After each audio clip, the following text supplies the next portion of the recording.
So Jules, correct me if I'm wrong. Manchester City, 4-3 up from the first leg. Go to the Bernabeu. Yeah. They take the lead in the second half. Minute 89.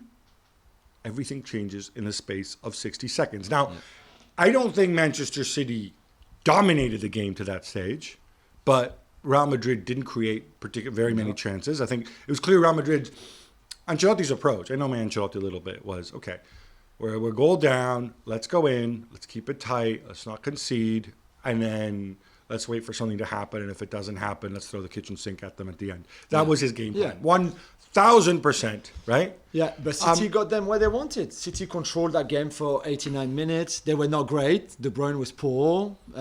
Defensively, Cancelo was poor as well.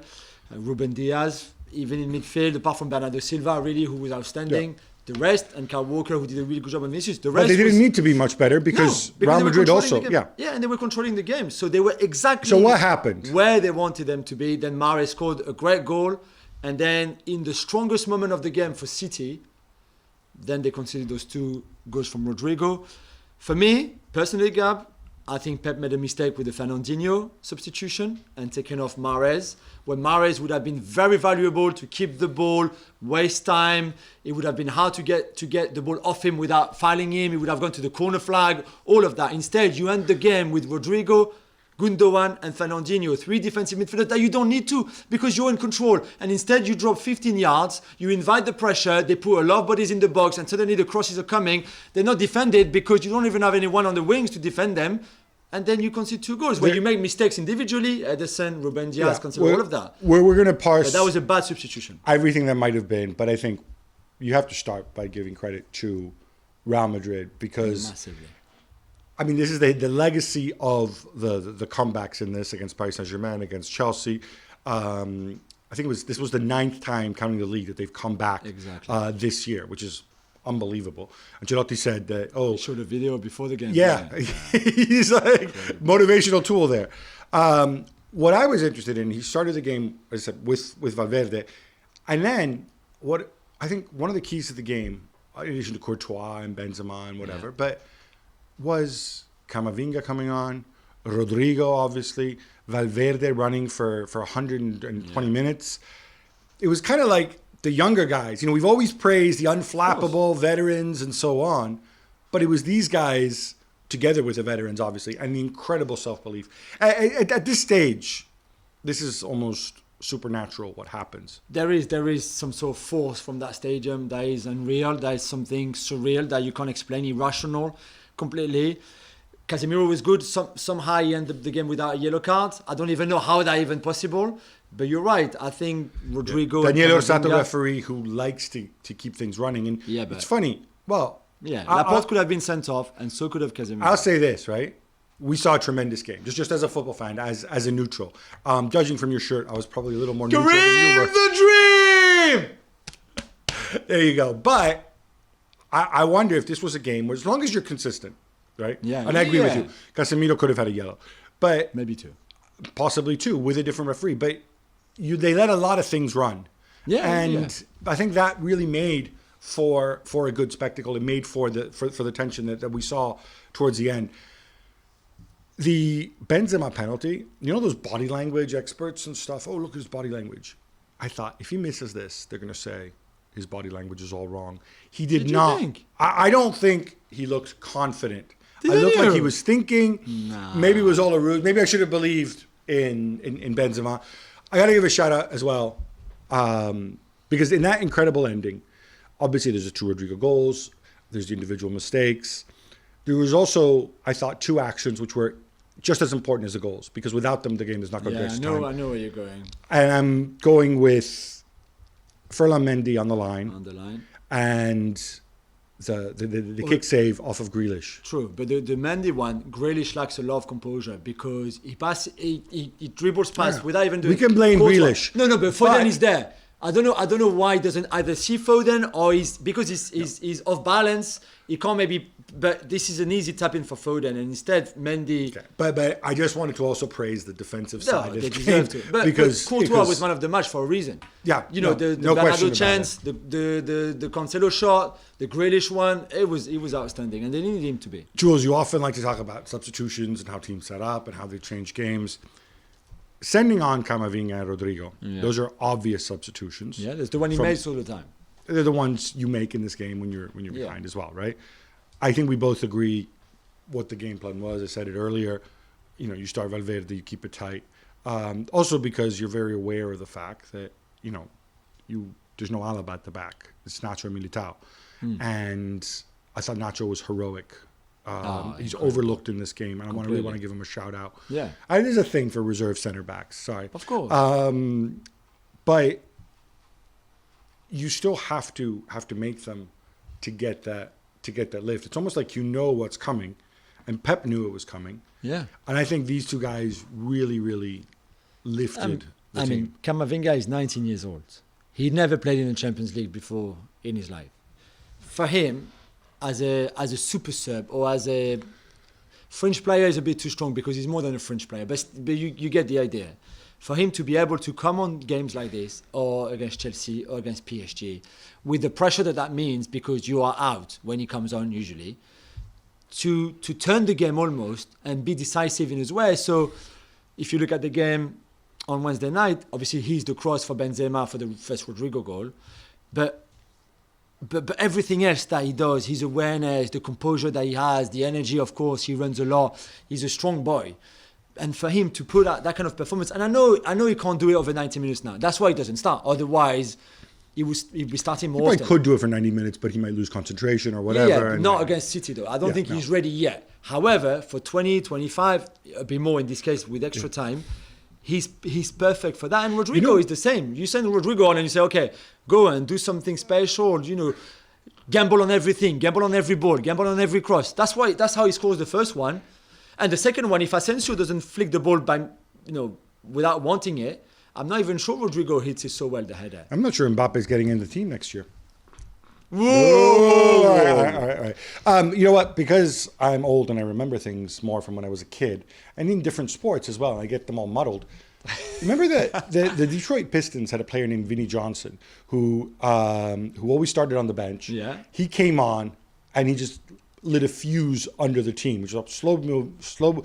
It was kind of a slow burn of the team, and then he would come on, score a lot of points, and it's a great nickname, the microwave, right? Because it turns up the heat. I think that's a bit like Camavinga. The other Camavinga point I want to make, I was watching on TV, the camera for some reason cut to the sidelines to Clarence Seedorf and Patrice Evra next to him. And I thought to myself, remember when you and Robbo were having the conversation about what Camavinga could be like? You said Seedorf. Yeah, a much bigger, elongated, stronger Seedorf. Yeah.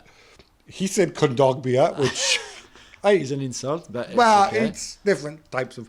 But yeah, crucial. I think if you're a Madrid player, you get really excited to say that we've got this guy for the next for 30 million euros, by the way, a bargain. On the City front, one turning point. You could point to different turning points in the game. When Kyle Walker came off, it was still 0-0. But there's no question that was a big one, also as well as him missing in the first leg. Kyle Walker gives you a defense. I don't think he's a phenomenal footballer, but he gives you defensive dimension, a leadership that you're not going to get with when you have Cancelo in that position. It's just a different sort of player. And I think you're more, even as a player, you feel more secure. He's there. So if you're caught, for example, and the ball goes in behind, because he sprints like Usain Bolt, he's going to get there. And we saw that in the first half when he did that amazing tackle on Vinicius in the box for a corner. But this is your insurance. And when he's not there, you're not as secure. And I think Diaz and Laporte and all the others feel it. It's funny because when Walker came off, I thought, all right, Vinicius, it's all you now, right? Yeah. You're up against Cancelo. You're twice as fast as Cancelo. And Cancelo's going to get caught, right? But that didn't happen. If anything, Vinicius kind of grew quieter. And I wonder, and again, I was watching on TV, not in the stadium. So I wonder if maybe at that point, City didn't overcompensate a little bit to Cancelo's side because of the Vinicius threat. Or maybe it was Maybe. just it's an hour of sprinting, and maybe his legs had gotten a little tired too. I thought that could be the break point. Yeah, me too. Instead, I it thought so wasn't. too. Instead, was it the turned other out to be side. Rodrigo. Rodrigo against And Zinchenko. the two defensive, I thought the two defensive saves. I want to mention though the individual errors, which ultimately undid them. And football's a low-scoring sport. I said this on the show last night. This isn't basketball where you have 70 possessions a game, and this is everything gets magnified. And I'm not picking on these people. And after the tension and everything of the Bernabeu, you will make mistakes. But Ruben Diaz for the first goal and for the penalty, he's not going to want to. He's not going to want to think about And that. Edison as well.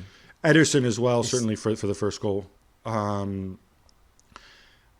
These things add up. I don't think Laporte had a great game either. No. Cancelo as well, not shutting down on the wing. Yeah. When you break down the individual performances, I mean, I thought Grealish did give them a lift, did everything right until the finishing, which is a big part of your game. Yeah, it is. When you cost 100 million. I know it's your first year at City, but you're not a kid anymore. No. You're 24 now? Yeah, and I think he lacked a lot of composure on the two chances that he had. But It's also, by the way, since we put so much stock into this and chance and happenstance, the Mendy goal line clearance, that could have just as easily come off of Phil Foden, who's standing right there, bounce off him and into completely. the goal, right? Completely. So we need to But it's slim recognize margin. Yeah, of course that it is. this really is a game of slim margins. And when we're doing this to try to understand what happened, not to point blame and say this guy, that guy, right? Yeah, completely. It did feel at times that City were playing to control the game, and we're going to talk about Pep now, and to attack and to have the ball, but it was more to keep the ball almost and move the ball around more than actually trying to create something in attack. And I think at some point, it almost looked like they were playing against nature in the sense that this is not what they do. Usually they attack and they attack and They they try to attack. add to their lead. Yeah. Yeah, and instead, they were just happy with the 0-0 first, then they scored a great goal.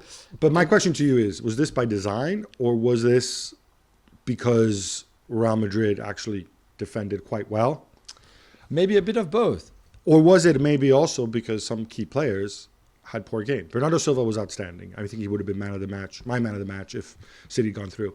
But Kevin De Bruyne, who we know is playing, he's playing with painkillers Yeah, every not single fit. week. But The man he is needs- injured. He should not be playing football. Exactly. It Right? needs a big break. He had a quiet game. I thought Gabriel Jesus had a really rough game. Really poor game. And again, maybe did he get carried away with... And, we look at this and we evaluate it, and nobody's going to plead poverty or have any sympathy for Manchester City because of all the money they have. Yeah. But I think there is something to be said that after years of Pep Guardiola going out in semifinals, you said, 6 times in semifinals? 6 times, yeah. The most with At the Mourinho. final last year. Oh, don't say that No, about it's Mourinho. true. No, you're having a gratuitous But go at Pep Mourinho. is the one that's reached the semi-finals the most, but he's also the one that have lost them the most.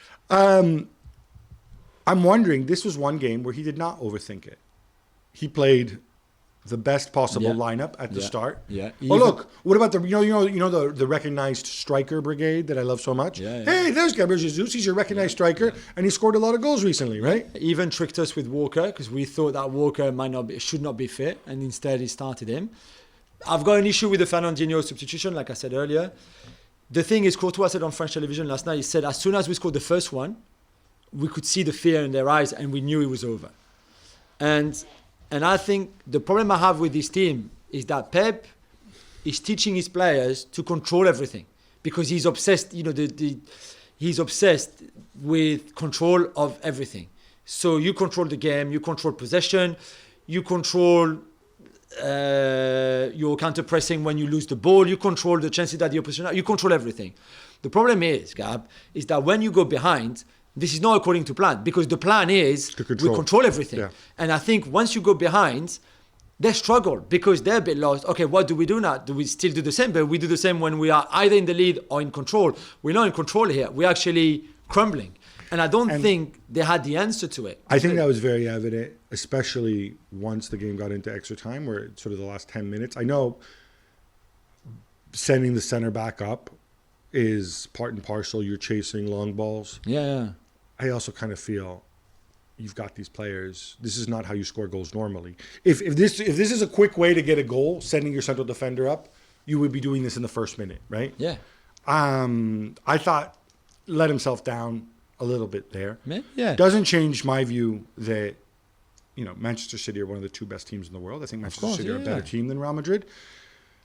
And I don't think it means Pep is a fraud. Doesn't mean he bottles it. It doesn't mean any of these things. No, but I tell you, every time they were behind this season in the league or in the Champions League, against Spurs twice, against PSG in Paris, against Crystal Palace at Leipzig, those games... They don't get back into it. No. That is an incredible stat. And I think that's something that that people should focus on more, I think. Because that is fairly telling, right? You've got the team of the remontadas versus the team that never comes back. Apart from the PSG at the Etihad in the group stage and another game, I can't remember which one, but they don't win. They don't come back and win. Now, if I'm Manchester City, not Mansour, because let's face it, he doesn't care, and probably not Khaldoon because he's busy with more important things. Yeah. But if I'm Ferran Soriano, or even Chiqui, do I take Pep aside and say, Pep, at the start of the season, we had a certain number of senior pros in the squad, and we were happy with the squad. Okay, we said this is what we need. We tried to get Kane, he didn't come. This is what we need. Okay, for the season, we were happy. 23, however many it was. Yeah. We lost 2 of them. Benjamin Mendy because for his well-known legal issues, and Ferran Torres in January. We could have replaced them with other people, with bodies, with people who take up minutes. Yeah. What changed your mind about the size of the squad? And I'm not bringing this up, unlike what Ali Moreno said last night on the show, like, it's not your excuse in this game. It's not a lack of depth. Yeah, that's fine. I'm not saying this. I'm talking about planning a season. Because the reality is now, you could finish the season empty-handed. Yeah. Right? Because you need to absorb the psychological shock of this. Yeah. You've got players who are weary and whatever. That's not easy, right? Yeah, it's going to be tough. And I'm just wondering, maybe you played De Bruyne a little bit less. I mean, not in the obviously playing in this game, but maybe, why do you think he felt that he was okay with this? Was one theory, and Nathan talked about it, is that he values chemistry and unity and maybe bringing in 2 other players to replace the ones that he lost.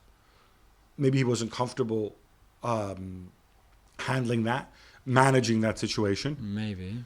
But I do find it extraordinary that a team, and I'm not one of those people who says you need to have 2 guys for every position, blah, blah, that's nonsense, right? You need a hierarchy.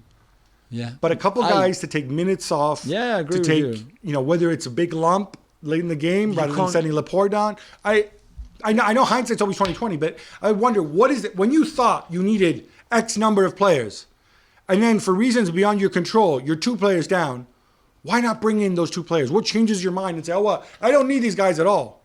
I don't know. Maybe they tried to get rid of them in the summer and couldn't, so it didn't change anything because they said, okay, we have him now at the start of the season, but fine, but they're going to replace them if they got rid of them in the summer, right? And then they didn't replace them in January. But you can't factor the injuries that can happen in a season. So in January, when everybody was fit, he said, you know what, this is enough. We don't need more. We can play Ake at left back. We've got, we can do this, we can do that. There's a lot you could do, and then you end up with a half-fit John Stones playing right back in the first leg, and then he falls apart. But you don't know he's going to get injured at that time. Then, so what? Well, you knew it was highly likely. You signed 2 more players, and you get no injuries between January and the end of the season, which is possible. So you have 2 more players who replace the 2 guys. Nothing.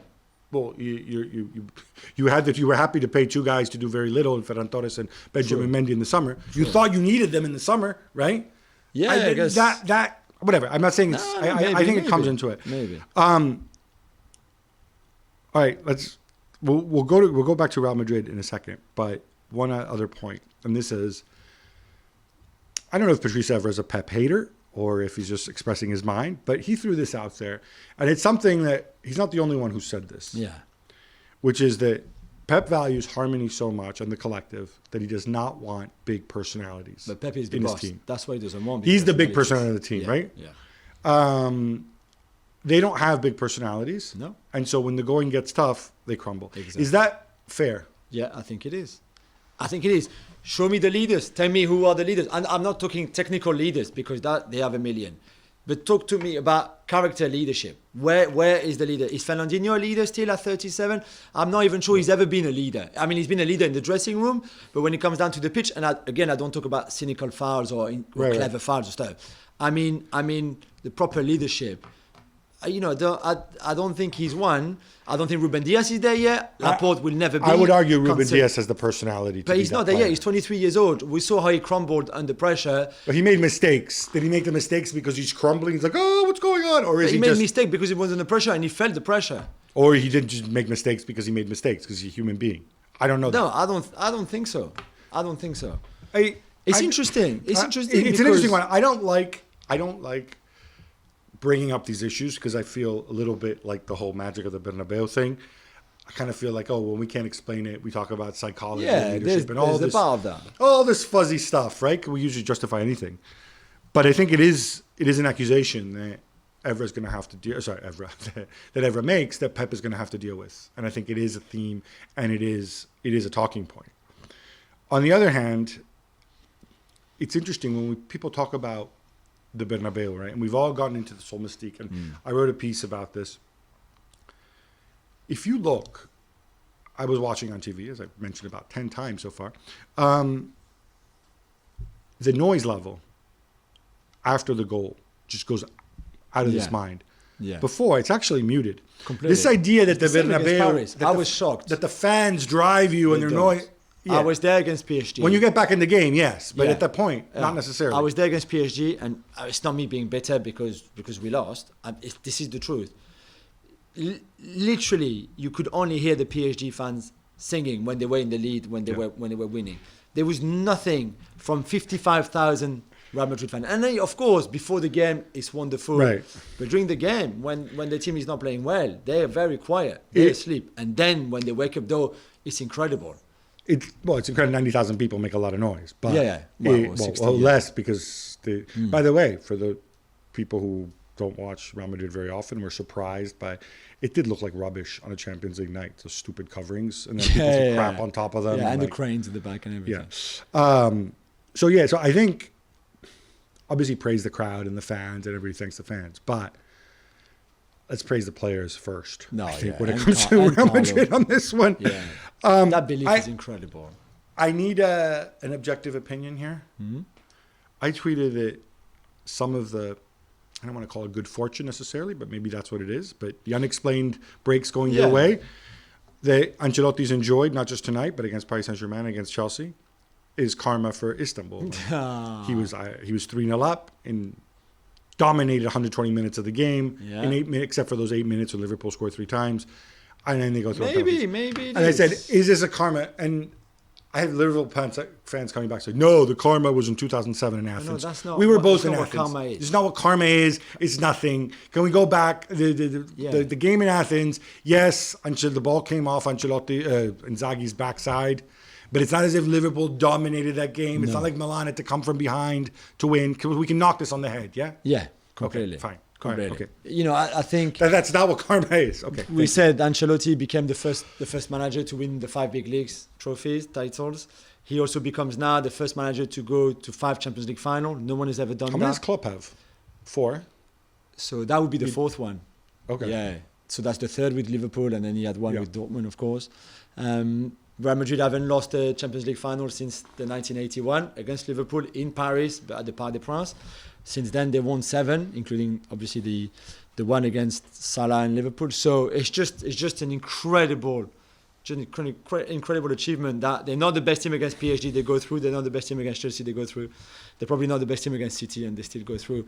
And for me, Gab, and we wrote about that on the website in our predictions, I know logic says Liverpool, but right now, this is the destiny. Real Madrid's destiny is to win this. I cannot see how it's not going to happen now. It's an interesting one, and I was going to talk about it later, but let's just deal with this now because there's a unique situation now about the final. We'll have plenty of time to make predictions, but I think what's going to be absolutely fascinating is the final is 24 days away, 3.5 weeks. Real Madrid are not playing any significant game. I know it's a derby against Atleti. Who they cares, don't care. right? They're champions already. Exactly. Liverpool, as the cliche goes, every game is a final, right? And they have the FA Cup final. Yeah.